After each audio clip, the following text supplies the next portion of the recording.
Good morning mga pi. Kapita guys. Nara. Kakisong. Wala kada.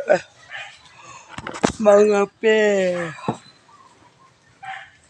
Bro, gabi ini ulan no. Kumpunso ka na siya ba o. Mabasa ka na ding number. Kung mabasa unya na. Kape.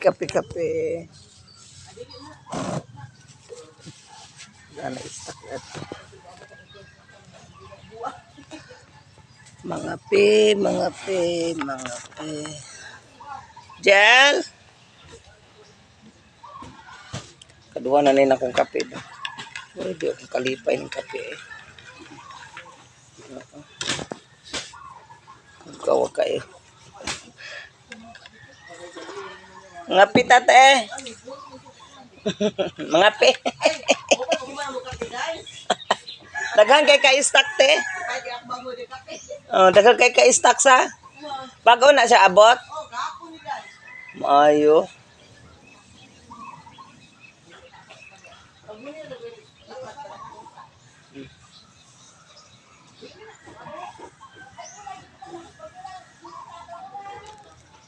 Dako na kayong baboy ni kano, torne. Huwag karabaw. Dako ka nga si Mayo na. Sus, magkaon ba, maghimuot ka ngaon kay magbugnuanay. Allah. Binuutay gud sila oy, mura sila kuan ba. Yan nakadagko ang bintahon yun. Oy nga na. Ang angag yung ibintas baboy mga 100 kilos, mga 80. Anak kalit sumita ko nga anak kadak aloy. Kay buhi man to nako. O kuan pa kay sa una humok pa. Sus ginuodwa ang isa gilapa, ang isa gilitso awa na korotlo eh. Wa jud na kaya bisag unsaon. Bisag unsaon jud. Nahilaw ganon to nga. Hilaw nga dako man. Wala hilaw. Sus balin dako as baboy eh wa jud na kaya. Ang katunga sa isa kung gi paambitan gihimong lamas then ang katunga giginagmay grabe lo eh. Si kulitson ng balayan eh.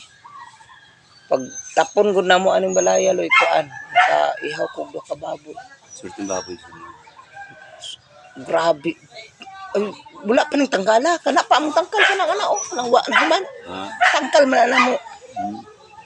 Pero di ana namatyan mig baboy. Yeah. Inday paguto inalimahan namo. Tingala ko lang kusok kay mukhaon ron niya itagaan ra bahaw ba nga mais. Ala ni bula-bula ang baban kirig-kirig man pagkahapon. Usa man to? Isa ka kaldirong mais. Usa man to butang bitsin? Bahaw. Kung sayang maning bahaw di akong pagkaon. Ukol pagod wa mo gabasa.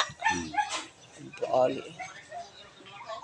Kaayo eh. Kalit siya kirig.